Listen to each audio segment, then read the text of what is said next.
Hey guys, it's Lexi Rob, and I'm here with Lane Napper. You might know him from iCarly or Victorious, but he's also a choreographer, dialogue coach, and an actor.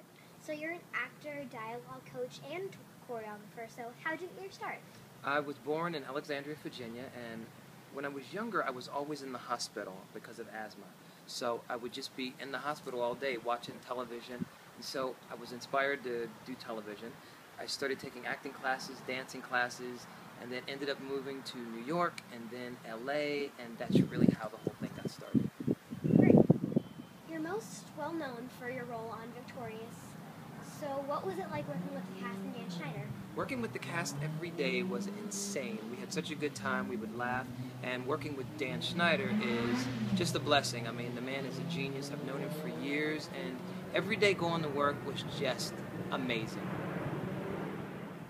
So what are some of your favorite memories from working on Victorious? Victorious, I think two of my favorite memories are choreographing the very opening pilot episode. The song was called Make It Shine, sung by Victoria Justice, and that was probably the best. And then the second favorite memory on Victorious is just working with the same people every day and going to work, learning your lines, and just having fun. Great. So you play a counselor. What is some of your advice for people who have been dealing with bullying?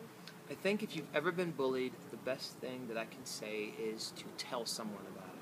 I think the more attention you bring to it, it starts to come into the light, and then people can discuss it. Talk to a relative, a best friend, a neighbor, but don't keep it in and let it continue. Talk to someone, and it will stop. Great. So what will you miss most about working on the show? Well, it's one of those things where usually shows come to an end, and then you move on to the next thing. And right now they're working on Sam and Cat, and I did a little something on it last week. You know, some behind-the-scenes stuff that I think the audience is going to find really enjoyable. Do your fans have a name, and describe what your fans mean to you? Okay, the fan name they came up with was the Lane Trainers. Whoop, whoop.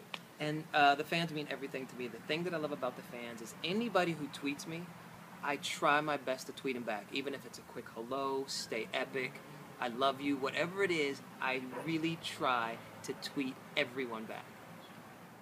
If fans want to learn from you and interact with you, where can they do that? I have a website called lanenappernow.com, and they can go to that and find out where I'm going to be.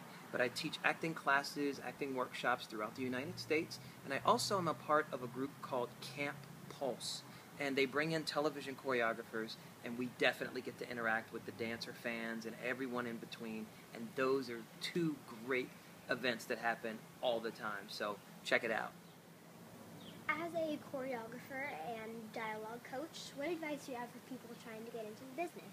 Anyone who wants to get into the business, I say find some really good classes and keep going. Don't try to be famous, but you want to just really work hard because, in my opinion, talent cannot be denied and hard work cannot be denied. So I think if you just keep going after it, do extra work if you can, learn everything you can. If you get onto a set, watch how everybody does their job. You know, anywhere you can learn, I just think it's going to be the best training you could ever get. Who are some of your biggest inspirations? Some of my biggest inspirations, I would say, number one, well, not necessarily in this order, Lucille Ball, Gene Kelly, and Michael Jackson. I feel like I have everything that I get, I kind of owe to them because I take a little bit from it, and I've just been in awe of all three of those people.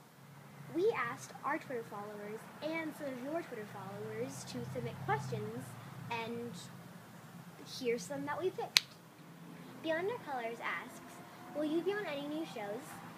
And what does the near future hold for you?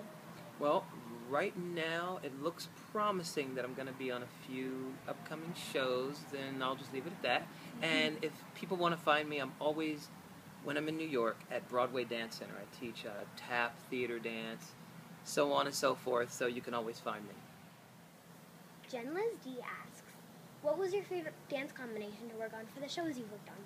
Well, there were a bunch of them. There was Zoey 101, Drake and Josh, but probably the two favorite ones, I mentioned one of them earlier, was Make It Shine on Victorious, But probably number one, just edging it out just a bit, was the episode I Was a Pageant Girl from iCarly, where I played Ernie, and I played Sam's former dance teacher, and we got to tap dance together. It was awesome, and Jeanette McCurdy is an insanely great dancer and person. Next fan RG asks, what is the strangest, wildest thing you've ever wanted to do someday? Probably jump out of a plane. I don't know why, but I just think there's something really cool about just free falling. But I don't know that I will ever do that, because I still got to tap dance and come up with choreography, and I don't want to do that from the hospital. I want to thank Lane Napper for not only doing one interview with us, but 2 interviews with us, and also Shakey's for hosting our first interview.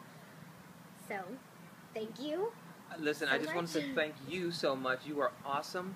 Everyone follow Little Miss Hollywood, a.k.a. Alexa Robb. She's awesome. And thank you guys so much. And thank all the fans who tune in constantly and support us and support me. I really, really appreciate it. You guys rock. Bye.